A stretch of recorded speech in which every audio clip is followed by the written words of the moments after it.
નમસ્કાર, નિર્માણ ન્યૂઝની વિશેષ રજૂઆત સાથે હું છું યજ્ઞ ત્રિવેદી। દર્શક મિત્રો, આજે સ્વાતંત્ર્ય પર્વને લઈને એક વિશેષ રજૂઆત આપની સમક્ષ અમે લઈને આવ્યા છીએ। આજે આવો વાત કરીએ આઝાદીની, વાત કરીએ સ્વાતંત્ર્ય સંગ્રામથી લઈને 1947 સુધી ચાલેલી એ ઐતિહાસિક ચળવળની કે જેમાં પુરુષોની સાથે અનેક મહિલાઓએ પણ ખભે ખભો મિલાવીને અંગ્રેજો સામે લડત આપી હતી। પ્રત્યક્ષ સંઘર્ષથી લઈને પરોક્ષ રીતે ક્રાંતિની જ્યોત પ્રજ્વલિત કરનાર આ વીરાંગનાઓને આજે યાદ કરીએ અને સાથે સાથે યાદ કરીએ એ પત્રકારોને, એ અખબારોની, એ કલમની કે જેણે શબ્દોની શક્તિથી જનમાનસમાં આઝાદીની ચેતના જગાવી અને ક્રાંતિની જ્વાળા સળગાવી। 1857માં શરૂ થયેલી સ્વાતંત્ર્ય સંગ્રામની ગાથા અનેક બલિદાનો અને સંઘર્ષ બાદ 1947માં ભારતની આઝાદી સુધી પહોંચી। ભારતની આઝાદીની વાત આવે ત્યારે મેડમ ભીખાજી કામા અને ઝાંસીની રાણી લક્ષ્મીબાઈ જેવા ક્રાંતિકારી મહિલાઓના નામ ચોક્કસ યાદ આવે છે, પરંતુ આઝાદીની લડતમાં એવી અનેક મહિલાઓ પણ હતી જેમના યોગદાનનો ઇતિહાસમાં ઉલ્લેખ ઓછો થયો છે। કોઈએ પ્રત્યક્ષ રીતે અંગ્રેજો સામે લડત આપી તો કોઈએ આંદોલનકારીઓને સાથ, સહકાર અને હિંમત આપી। ખરેખર તો દરેક પુરુષની સફળતા પાછળ એક સ્ત્રીની શક્તિ હોય છે અને ભારતની આઝાદીની લડતમાં પણ મહિલાઓએ ફૂલ નહીં તો ફૂલની પાંખડી સમાન મહત્વની ભૂમિકા ભજવી હતી। ગુજરાતની વાત કરીએ તો મહાત્મા ગાંધીના સત્યાગ્રહો અને આંદોલનોમાં મહિલાઓની ભાગીદારી વિશેષ જોવા મળે છે। દાંડી કૂચથી લઈને વિદેશી વસ્તુઓના બહિષ્કાર અને દારૂબંધીના આંદોલન સુધી મહિલાઓએ સક્રિય ભાગ લીધો। સરોજિની નાયડુથી લઈને અનસુયાબેન સારાભાઈ અને મૃદુલાબેન સારાભાઈ જેવી અનેક મહિલાઓએ પોતાના સંઘર્ષથી સ્વાતંત્ર્યની ચળવળને મજબૂતી આપી। આ મહિલાઓનું યોગદાન માત્ર ઇતિહાસનો એક અધ્યાય નથી, પરંતુ ભારતની આઝાદીની ગાથાનો અવિભાજ્ય હિસ્સો છે। 1970ની આસપાસનો સમયગાળો હતો કે જ્યારે ગંગાબેન મજુમદાર છે, જે ખાદી ના કામ સાથે સંકળાયેલા ખૂબ જાણીતા બેન, મહાત્મા ગાંધી એમને જ્યારે મળે છે ત્યારે એ પોતે તો કોઈ અસ્પૃશ્યતાના ક્ષેત્રમાં કામ કરતા હોય છે, પણ એમને એવું થાય છે મહાત્મા ગાંધીને કે ભાઈ આપણે જે સ્વદેશી આંદોલન શરૂ તો કર્યું છે પણ હજી પણ કોચરબ આશ્રમની સ્થાપના થાય છે એટલે મહાત્મા ગાંધી છે ત્યાં હાથશાળ વસાવી લે છે અને ત્યાં કાપડ વણાટનું શરૂ કરે છે, પણ હાથશાળ માટે જે દોરા આવે એ દોરા હજી મિલમાં બનતા, એટલે રૂની પૂણીઓ છે એ રૂની પૂણીઓમાંથી દોરા પણ જાતે બનાવવાનું એવું કામ આપણે કરવું પડે। ઓલરેડી એ કામ તો મિલમાં જતું રહ્યું હતું, એટલે મોટાભાગના જે ગુજરાતના વિસ્તારોમાં જ્યાં રેંટીઓ કાતવાનું કામ હતું એ બંધ પડી ગયું હતું ને લગભગ બધા જ લોકો એ રેંટીઓને તો અભરાઈ પર ચડાવી દીધા હતા। તો આ ગંગાબેન મજુમદાર છે, એમને મહાત્મા ગાંધી કહે છે કે ભાઈ તમે આવું કંઈક શોધી લાવો, મારે આ રૂની પૂણીઓમાંથી જે દોરો તૈયાર થાય છે એ પણ મારે સૂતર પણ હાથથી કાંતેલું જ જોઈએ, એમાં પણ મારે મિલનો ઉપયોગ નથી જોઈતો। એટલે ગંગાબેન મજુમદાર ગુજરાતના લગભગ ખૂણે ખૂણે ફરી વળે છે અને ચરખો કાંતનાર જે પરિવાર હોય છે એને વિજાપુરથી શોધી લાવે છે અને વિજાપુરથી શોધી લાવીને પછી એ આખી પ્રવૃત્તિ છે રેંટીઓ કાતવાની પ્રવૃત્તિ, એ પછી તમે જોશો કે લાંબા સમયગાળા સુધી બધા જ, એટલે આજે પણ આપણે ચરખો કાંતવાની રેંટિયાની જે પ્રવૃત્તિ આપણે તમે ગાંધી આશ્રમમાં જશો તો તમે જુઓ છો તો એના મૂળમાં ગંગાબેન મજુમદાર જોડાયેલા છે। અને એક ઇન્ટરેસ્ટિંગ વાત કરીશ કે આ રીતે કાપડ તો તૈયાર થતું પણ એક કાપડ જાડું થતું, જરા ખરબચડું કાપડ તૈયાર થતું। હવે એમાં થાય છે એવું કે પ્રમાણમાં એ થોડું જાડું હોય અને એનો પનો છે એનાથી જે કાપડ તૈયાર થાય એનો પનો ખૂબ ટૂંકો રહેતો અને લગભગ 30 ઇંચનો એ પનો રહેતો, જેમાંથી ધોતિયું પહેરવું અશક્ય, એટલે મહાત્મા ગાંધીને એની થોડી અકળામણ રહેતી, એટલે એમણે એવું કીધું છે કે આ 30 ઇંચના પનાથી મારું ધોતિયું બરાબર થતું નથી, એટલે હવે તમે એવું કામ કરો, મને 1 મહિનાની અંદર મને 45 ઇંચનું કાપડ તૈયાર થાય એવું કાપડ તૈયાર કરી આપો। અને ગંગાબેન આ ચેલેન્જ સ્વીકારે છે અને 50 ઇંચનું એ કાપડ, પનાવાળું કાપડ એ તૈયાર કરી આપે છે, જેના પિતા અથવા તો પતિ ઓલરેડી ગાંધીજીની, મહાત્મા ગાંધીજીની ઇન્ફ્લુઅન્સમાં આવી ગયા હતા, તો એમના માટે આ માર્ગ મોકળો હતો। જેટલા પણ ગાંધી વિચાર સાથે જોડાયેલા પરિવારો હતા તો એ પરિવારની બહેનો માટે તો એ સરળ વાત હતી, પણ બીજી જ પ્રકારની જે બહેનો હતી એ બહેનો ક્યાં તો અપરિણિત હતી અથવા તો ક્યાં તો વિધવા હતી. તો મને એવું લાગે છે કે તમે જોશો કે આજે પણ કોઈને અપરિણિત સ્ત્રી રહેવું તો એઝ અ સોશિયલી એક્સેપ્ટેબલ છે અત્યારે, પણ આજથી 100 વર્ષ પહેલાં એ બહેનોને અપરિણિત રહેવાનો નિર્ણય લેવો એ બહુ સોશિયલી એક્સેપ્ટેબલ નહોતો. એટલે તમે મૃદુલા સારાભાઈની વાત કરો કે તમે પ્રેમાબેન કંટકની વાત કરો, એવી કેટલી બધી જાણી અજાણી બહેનો હતી કે જે અપરિણિત હતી અને મહાત્મા ગાંધીના વિચારોથી સ્વાતંત્ર્ય સંગ્રામમાં જોડાઈ ગઈ. એટલે એમને પેલી પારિવારિક સંઘર્ષ કરવો પડ્યો હોય તો પોતાના ઉષાબેન મહેતા હતા, તો ઉષાબેન મહેતા જેમણે તમને ખ્યાલ હશે કે જેમણે ભૂગર્ભ રેડિયોની શરૂઆત કરી હતી ને થોડા વખત પહેલાં એમના ઉપર ફિલ્મ પણ આવી. તો એમના પિતા જ્યાં સુધી સરકારની નોકરીમાં હતા ત્યાં સુધી એમણે થોડુંક શાંતિ રાખી, પણ જેવા એ રિટાયર થયા એમ એમની પ્રવૃત્તિ સત્યાગ્રહની પ્રવૃત્તિ એમણે શરૂ કરી દીધી. તો એવી બહેનો હતી કે જે ક્યાં તો અપરિણિત હતી અને બીજા પ્રકારની બહેનો હતી, કારણ કે આપણે ત્યાં બહુ નાની ઉંમરે લગ્ન થતા, એટલે બાળ વિધવાનું પ્રમાણ પણ આપણે ત્યાં ખૂબ મોટું હતું. એટલે આ બધી જ જે વિધવા બહેનો હતી એમને, મને એવું લાગે છે એમને તો જાણે એક જીવન ઉદ્દેશ્ય મળી ગયો કે ભાઈ મારે સત્યાગ્રહમાં જોડાવું છે, મારે લોકોની સેવા કરવી છે, મારે મહાત્મા ગાંધી કહે છે એ પ્રમાણે હું મારા જીવનને સાદું રાખીને પણ કેવી રીતે દેશને ઉપયોગી બની શકું, એવો વિચારનું સ્થાપન એમના મનોજગતમાં થયું. આઝાદીની ચળવળની વાત થાય કે પછી ઇતિહાસની વાત થાય ત્યારે મોટા ભાગે પુરુષોના નામ લેવાતા હોય છે, પરંતુ સ્ત્રીઓના નામ ખૂબ ઓછા લેવાય છે. શું એ વખતે એવું હતું કે સ્ત્રીઓને એટલી સ્વતંત્રતા નહોતી આપવામાં આવતી? જો આઝાદી પછી પણ સ્ત્રીઓ પ્રત્યેની માનસિકતા એવી હોય તો આઝાદી પહેલાં હોવી સ્વાભાવિક ગણી શકાય ખરું કે? આપણે જ્યારે ભારતના સ્વાતંત્ર્ય સંગ્રામની વાત કરીને મેં ખાસ કરીને ગુજરાતના સત્યાગ્રહોની વાત કરીએ તો આપણને જુગલરામ દવે યાદ આવે, ઠક્કર બાપા યાદ આવે, મહાદેવભાઈ દેસાઈ યાદ આવે, સરદાર વલ્લભભાઈનું નામ તો ભૂલી જ ના શકીએ આપણે. તો આપણને એવું નથી કે આ પુરુષો જ સત્યાગ્રહની પ્રવૃત્તિ સાથે જોડાયેલા હતા.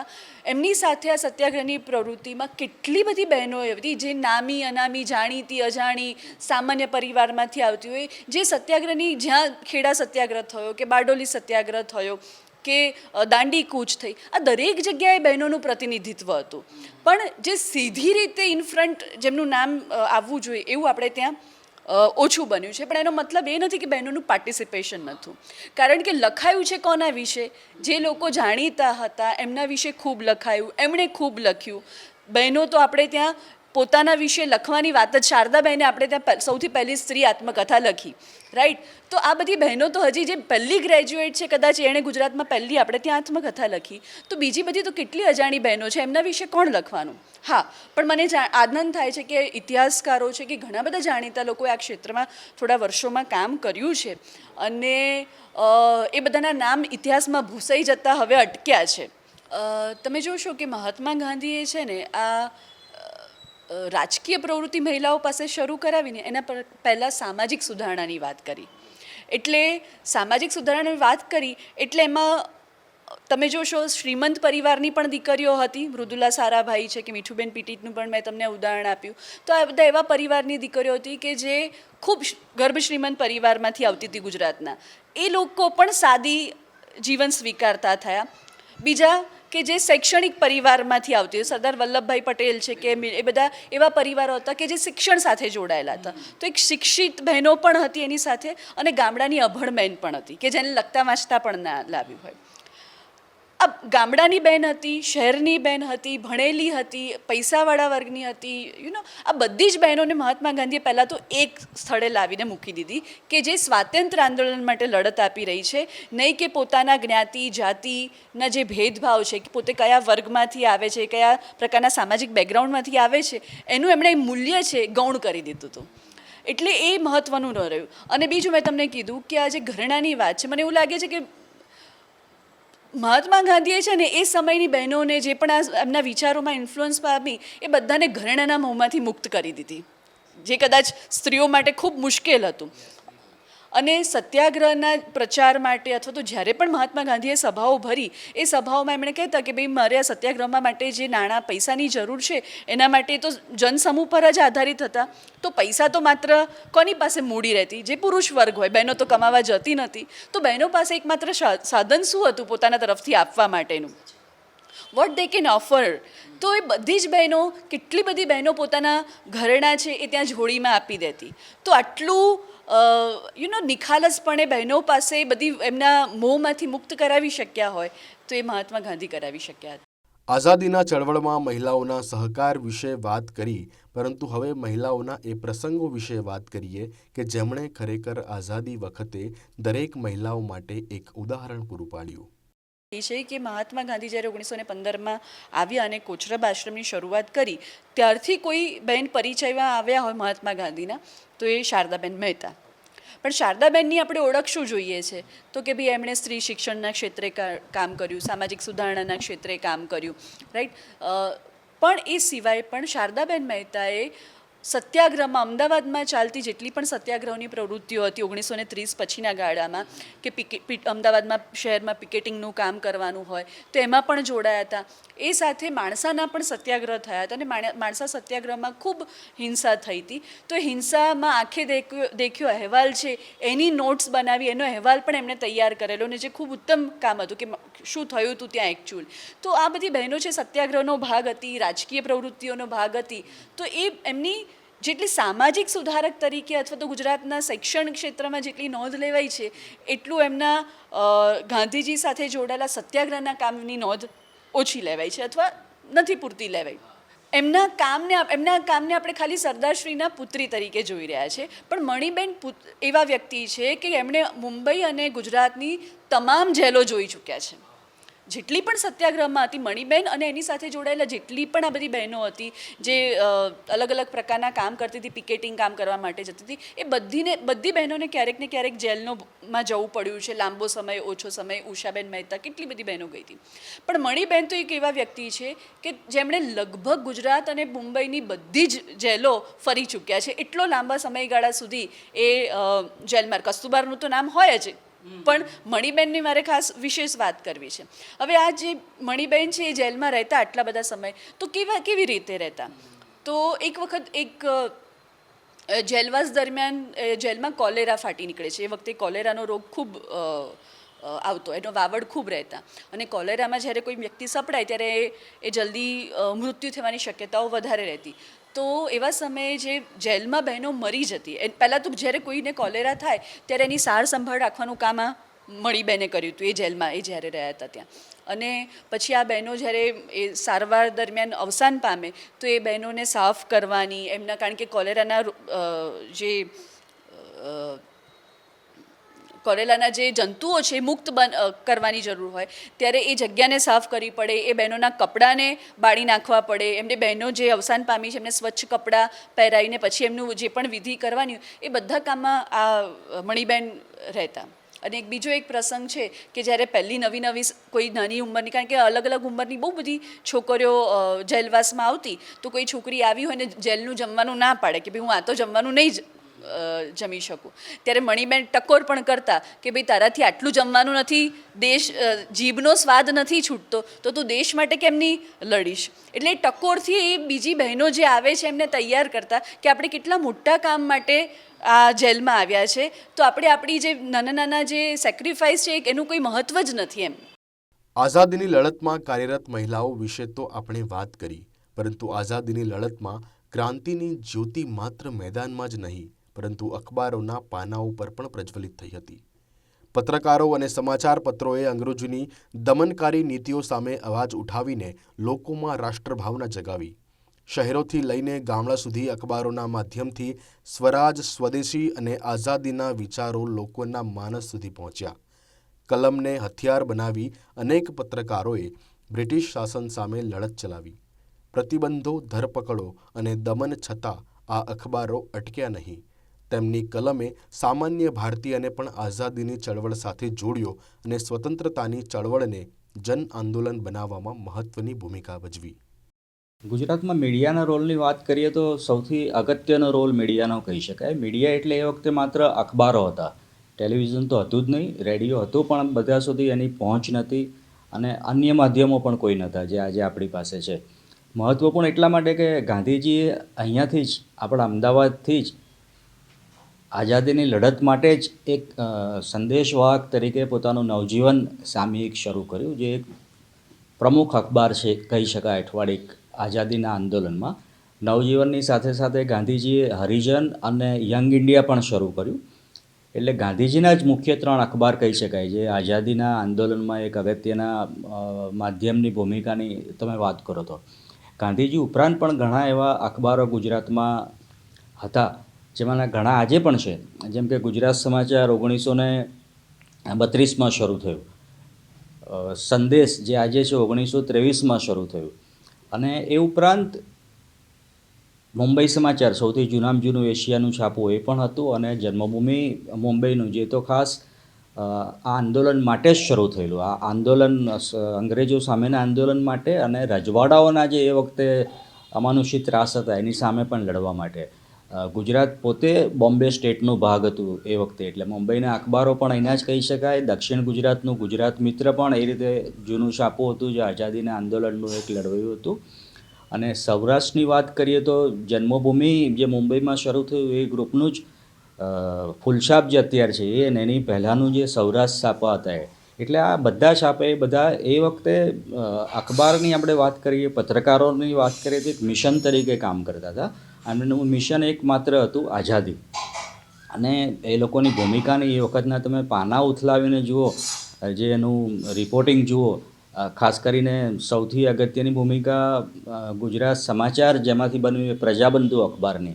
એ વખતનું રિપોર્ટિંગ તમને લાગે કે કોઈ સ્વાતંત્ર્ય સંગ્રામના કોઈ સેનાની નેતા હોય, કોઈ સ્વાતંત્ર્ય સંગ્રામના સિપાહી હોય, એની જેટલી ભૂમિકા હતી એટલી જ, કદાચ એનાથી વધારે ભૂમિકા અખબારોની હતી, કે એ સંદેશ જનસમૂહ સુધી, લોકો સુધી પહોંચાડવા. બધા જ અખબારો મેં તમને કીધા, પ્રજાબંધુથી માંડીને અહીંયા અમદાવાદ, સુરત, સૌરાષ્ટ્ર હોય કે મુંબઈના અખબારો, એ જૂના અખબારો આપણે આજે ફેંદીએ જૂની ફાઇલો, તેમાંથી આપણને જાણવા મળે કે પત્રકારોની શું ભૂમિકા હતી આંદોલનમાં. સમાચાર પત્રો અને પત્રકારિતાની વાત આવે ત્યારે તેની સાથે સાહિત્યનો પણ એક મજબૂત સંબંધ જોવા મળે છે. આઝાદીની લડતમાં એક વર્ગ અંગ્રેજો સામે ઉગ્રતાથી મેદાનમાં ઉતર્યો હતો, તો બીજા વર્ગે પોતાની કલમની શાહીથી અંગ્રેજી શાસનનો વિરોધ કર્યો. આ જ કલમની તાકાતને લોકો સુધી પહોંચાડતું એક મહત્વનું અખબાર હતું પ્રજાબંધુ. તે સમયગાળામાં પ્રજાબંધુ પોતાના લેખો અને વિચારોને કારણે ખૂબ ચર્ચામાં રહ્યું હતું. કોઈ પણ પત્ર હોય, એ સાપ્તાહિક હોય કે કોઈ સામયિક હોય, એની મુખ્ય તાકાત તો એના પત્રકારો અને એના લેખકો છે.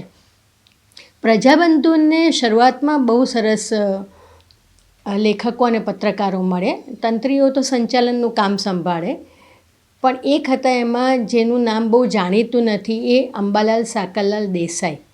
અંબાલાલ એ અંગ્રેજ રાજમાં નોકરી કરેલી, આપણા બહુ મોટા અર્થશાસ્ત્રના વિદ્વાન, અને રાજકીય પ્રવૃત્તિઓમાં પણ મવાડવાદી આમ, અને સક્રિય, અને વડોદરા રાજ્યમાં ન્યાયાધીશ રહેલા, અને પછી અમદાવાદ શિફ્ટ થયા, અને એનો મેક્સિમમ લાભ પ્રજાબંધુને મળ્યો હતો.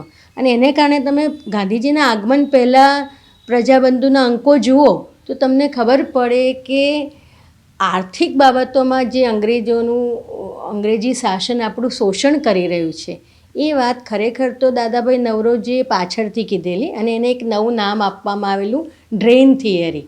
ડ્રેન થિયરી એટલે ભારતનું ધન જુદા જુદા માર્ગે અંગ્રેજી શાસન પોતાને ત્યાં ઢસડી જઈ રહ્યું છે, લઈ જઈ રહ્યું છે, અને એમણે એનું પુસ્તક પણ લખ્યું હતું.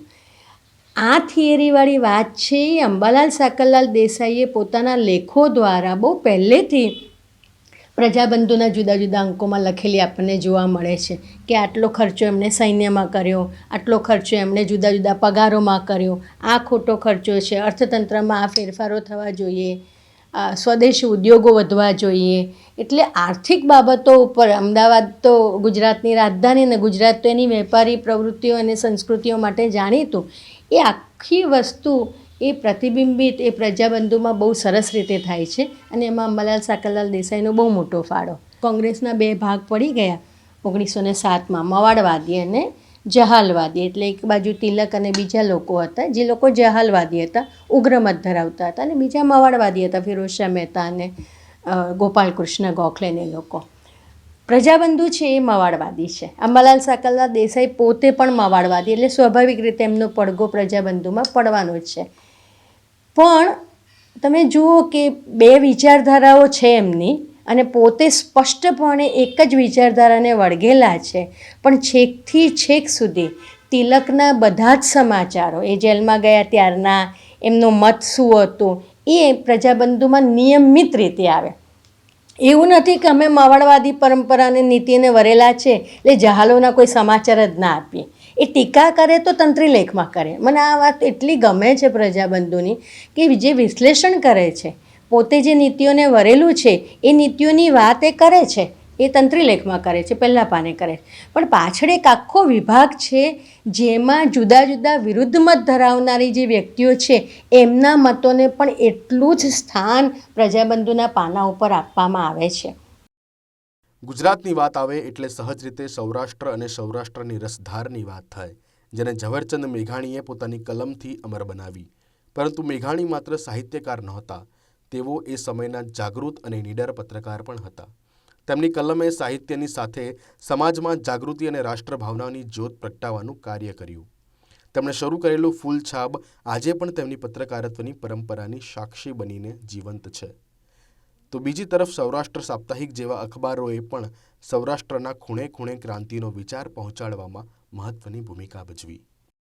સૌરાષ્ટ્ર સાપ્તાહિકનો જે મુખ્ય જે ઉદ્દેશ જે હતો એ ઉદ્દેશ એ સમયગાળા દરમિયાન પ્રાથમિક ઉદ્દેશ્ય રહ્યો હતો કે સૌરાષ્ટ્રની જે અબોલ જે જનતા જે હતી, એમ કે જે દેશી રાજ્યોની અંદર જે પીસાતી જે મૂક જે પ્રજા જે હતી એ પ્રજાનો અવાજ આ સૌરાષ્ટ્ર સાપ્તાહિક બન્યું. એટલે સૌરાષ્ટ્ર સાપ્તાહિકે બે રીતે લડત આપી. એક તો સ્વતંત્રતા આંદોલનની સાથે પણ એ સાંગોપાંગ રીતે એ જોડાયું હતું, અને સાથે સાથે સૌરાષ્ટ્રના જે 222 જેટલા દેશી રજવાડાઓ જે હતા, તો એ રજવાડાઓમાં પીસાતી જે પ્રજા જે હતી એનો અવાજ પણ આ સૌરાષ્ટ્ર સાપ્તાહિક બન્યું હતું. એટલે એક લોક સેવા સંસ્થા તરીકે, એક લોક ઘડતરના કાર્ય તરીકે સૌરાષ્ટ્ર એ શરૂ થાય છે અને 10 વર્ષના ગાળા દરમિયાન બહુ મોટું કામ કરે છે. એટલે એક અડીખમ યોદ્ધાની જેમ સતત નિરંતર 10 વર્ષો સુધી સૌરાષ્ટ્ર સાપ્તાહિકે કામ કર્યા અને રચનાત્મક કાર્યો પણ એટલા બધા કર્યા. એટલે સૌરાષ્ટ્રના ઇતિહાસમાં આપણે એમ કહી શકીએ, ગુજરાતના ઇતિહાસમાં તમે જોશો તો પત્રકારી વ્યવસાયમાં આ સૌરાષ્ટ્ર સાપ્તાહિકનું બહુ મોટું પ્રદાન છે. સૌરાષ્ટ્ર સાપ્તાહિકની શરૂઆત અમૃતલાલ શેઠ દ્વારા થયેલી હતી, અને અમૃતલાલ શેઠ કે જેમને લીંબડી રાજ્યમાં ન્યાયાધીશ પદ પણ આપવામાં આવેલું હતું, આમ છતાં પણ એમની અંદર એક જ એવી ભાવના ખેવના રહી હતી કે મારે સમાજની સેવા કરવી છે. તો એમણે આવો એક ઉચ્ચ પદ પ્રાપ્ત થયું હતું, એને પણ એ પોતે એક શું કહેવાય કે એને રિઝેક્ટ કરે છે અને એ સમયાંતરે આ પત્રકારી વ્યવસાયમાં આવે છે.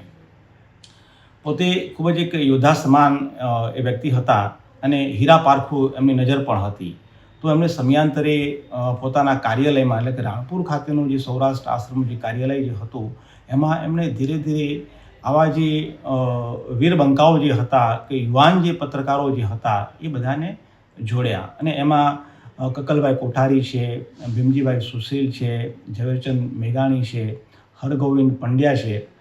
તો આવા જે યુવાન વ્યક્તિઓ જે સમયગાળા દરમિયાનના હતા એમને પત્રકારી વ્યવસાયની સાથે જોડવામાં આવ્યા, અને એમાં સૌથી મોટું નામ જે આપણને મળે છે કે ઝવેરચંદ મેઘાણી.